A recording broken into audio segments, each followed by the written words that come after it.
Women's 24 चॅनलमध्ये सगळ्यांचं स्वागत आहे. देशातील वाढता भ्रष्टाचार, तक्रारदारांना न्याय मिळवण्यास होणारा विलंब, माहिती अधिकार व मानवाधिकार कार्यकर्त्यावरील वाढते हल्ले तसेच सार्वजनिक प्रशासनातील उत्तरदायित्वाच्या कमतरतेबाबत आरटीआय ह्युमन राईट्स ॲक्टिव्हिस्ट असोसिएशनने गंभीर चिंता व्यक्त केली आहे. या पार्श्वभूमीवर संघटनेचे राष्ट्रीय उपाध्यक्ष राजेश मोहनलाल मकोडे यांनी भारतीय संविधान संरक्षण, समान न्याय, सार्वजनिक उत्तरदायित्व व भ्रष्टाचाराविरोधी विशेष अधिनियम 2026 लागू करण्याची मागणी केंद्र व राज्य सरकारसह संसद सदस्य, विधिमंडळ सदस्य आणि संबंधित संविधानिक प्राधिकरणाकडे केली आहे. प्रस्तावित अधिनियमाद्वारे नागरिकांना जलद व पारदर्शक न्याय मिळावा, भ्रष्टाचाराविरुद्ध प्रभावी कारवाई व्हावी, तक्रारदारांचे संरक्षण सुनिश्चित व्हावे, शासकीय अधिकाऱ्यांचे उत्तरदायित्व निश्चित व्हावी आणि संविधानिक मूल्यांचे रक्षण व्हावे असा उद्देश असल्याचे मकोडे यांनी सांगितले. तसेच या जनहिताच्या मोहिमेत सामाजिक संस्था, पत्रकार, वकील, मानवाधिकार कार्यकर्ते आणि सर्वसामान्य नागरिकांनी सहभागी व्हावे असे आवाहन त्यांनी केले आहे. अशाच घडामोडीसाठी बघत राहा वुमेन्स 24 चॅनल. राजेश मकोडे सर ज्यांनी हा ड्राफ्ट हे केला. आता ॲक्च्युली कसं झालं आहे, आपण वाचन फक्त केलं, पण मूळ मसुदा असा झाला आहे की प्रेसवाल्यांना नक्की काय समजावून सांगायचं आहे.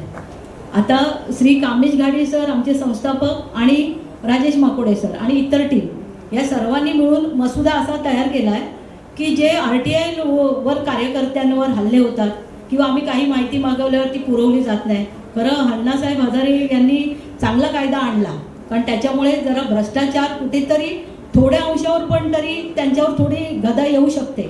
पण थोडक्यात काय झालं, गेले वर्षभर हा जो ड्राफ्ट तयार केला जातो आहे, आता नक्की हा ड्राफ्ट कुठे जाणार आहे, तर पहिला तो संसदेत जाणार आहे. संसदेतून तो लोकसभा, राज्यसभेला जातो.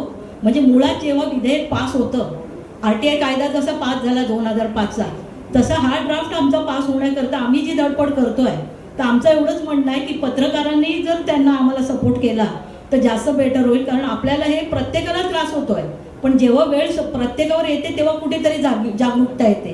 तोपर्यंत काय माणूस चालतंय, आम्हाला वेळ नाही, ह्या घटना होतच राहतात. आणि भरपूर मेहनत आमच्या टीमनी केली आहे. मी स्वतः महिला अध्यक्ष, मी जवळजवळ 15 ते 20 वर्ष या कार्यामध्ये आहे. आणि मला जे प्रॉब्लेम येतात ना, कारण जेव्हा भांडायला आम्ही जातो, समजा आता खोट्या केसेस आहेत, खोट्या केसेस नंतर निष्पास कस्टडी होते, नंतर आम्हाला जेलमधनं पण प्रकरणं बाहेर येतात, पण तिथे पण काही जाणाऱ्या म्हटलं का तिथे पण भ्रष्टाचार आडवे येतात, गरिबांना न्याय मिळत नाही, वर्षानुवर्ष प्रलंबित खटले चालले. जवळजवळ 5 करोड केस आपल्या पेंडिंग आहेत. सगळ्या डिस्ट्रिक्टपासून सर्वोच्च न्यायालयापर्यंत 5 करोड केसेस पेंडिंग आहेत. इतर तहसील कार्यालयात पण पेंडिंग आहे. मग हे कशामुळे होतं की न्याय पण विकला जातो, ह्याची आम्हाला शरमेची बाब आहे. कारण जेव्हा आम्ही पारदर्शकता आमच्या टीममध्ये आहेतच, त्याच्यामुळे हा मसुदा उचलण्याचं कार्य आम्ही कशासाठी करतोय की नेमकं जे विधेयक आम्ही पास करून घेतोय त्याची माहिती जरा थोडक्यात श्री राजेश मकोडे सर देतीलच तुम्हाला. आणि हे विधेयक पास करण्याचं आम्ही का प्राविधान करतोय की पुढे कोणत्याही RTI कार्यकर्त्यावर हल्ले होऊ नये किंवा कोणी माहिती मागितली तर त्याला संरक्षण मिळावं. आणि अजून काही गोष्टी असतील तर सर सांगतील तुम्हाला. एक मिनिट.